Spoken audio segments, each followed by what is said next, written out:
The city lights 50 floors below looked like a sea of diamonds. But the only thing I could focus on was the sound of the deadbolt clicking shut. My boss, Eleanor Vance, is known as the Ice Queen of Midtown, a woman who controls billions with a single word, and tonight, that word was for me to stay. While the rest of the world slept, she turned the 50th floor into our own private sanctuary. "The audit isn't balancing, Julian," she whispered, her voice a low velvet blade as she stepped into my space, the scent of saffron and expensive scotch filling my senses. She didn't stay behind her mahogany desk. She pinned me against the cold marble of the kitchenette, her hands tangling in my hair as she claimed, my lips with a hunger that destroyed 2 years of professional boundaries in a heartbeat. Dear listeners, before I began telling this complicated story of my life, I ask you to support my channel, subscribe, leave a like, and write the comment which city you are listening from. This is very important for us, and now enjoy listening. It wasn't a corporate merger, it was a total surrender. By the time the storm hit the skyscraper glass, the titles were gone. I wasn't her assistant anymore, and she wasn't my boss. We were 2 shadows, lost in an intimate pact that would change the company and our lives forever. This isn't just an after-hours session. It's a 3-hour masterclass in exactly what happens when the most powerful woman in New York decides she's finished being alone. Eleanor Vance doesn't just run a company, she commands a kingdom. As her lead assistant, I've spent 2 years watching men twice my age tremble when she enters a boardroom. She is the Ice Queen of Midtown, sharp,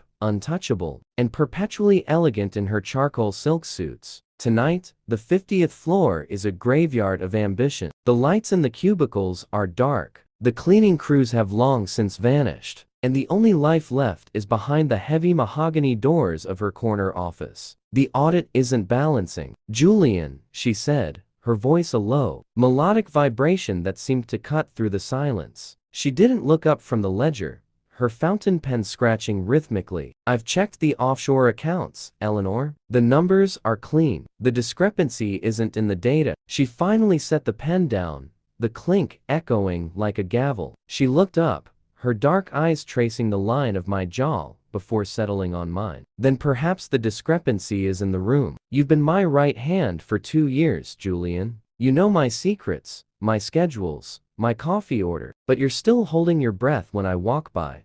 Why?" She stood up, her movements fluid and predatory. She walked to the floor-to-ceiling glass, the city lights reflecting in her eyes like a sea of diamonds. "The audit ends when we find the truth. And tonight, I'm looking for a different kind of transparency." She didn't wait for an answer. She walked to the private bar in the corner of the office and poured 2 fingers of amber scotch. "Drink with me, Julian. The boss-assistant dynamic is exhausting at 1 o'clock am." I walked toward her, my heart hammering against my ribs. As I took the glass, her fingers brushed mine, cold at first, then searingly hot. She didn't pull away. Instead, she stepped into my space, her scent saffron and expensive leather filling my senses. "You think I'm made of ice," she whispered, her hand reaching up to loosen the knot of my tie. Her touch was calculated, authoritative, but even ice melts under the right amount of pressure. She pulled me toward the small, marble-topped kitchenette island. With a sudden, surprising strength, she pushed me back against the cold stone, her body molding against mine. "Eleanor, if the board found out..." "The board isn't in this room," she breathed, her lips inches from mine. "Only we are." When she finally kissed me, it was a hostile takeover of my soul. It was deep, desperate, and tasted of scotch and suppressed desire. My hands found her waist,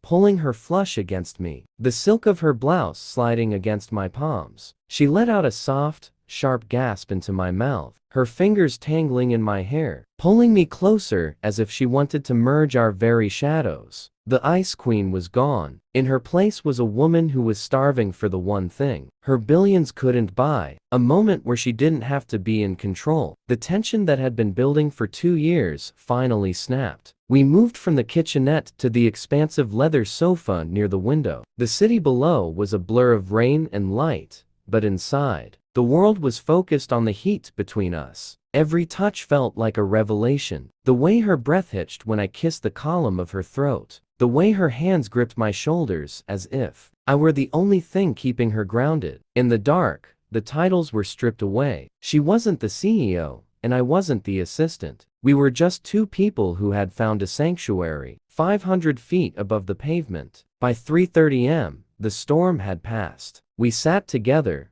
the silence now comfortable, heavy with the weight of what we'd shared. "You can't go back to the cubicle, Julian," she said, swirling the last of her drink. "The audit is complete. I've found what was missing." "And what was that?" I asked, my voice raspy. "A partner," she smiled, a rare, genuine expression that transformed her face. "At 9 o'clock am, I will be the woman the world fears. You will be the man who keeps my secrets. But at midnight, the kingdom is ours." We left the building as the first gray light of morning hit the spires of Manhattan. The elevator ride down was silent, but our fingers were interlaced in the shadows. The audit was over, the books were closed, and for the first time in my life, I was exactly where I was meant to be.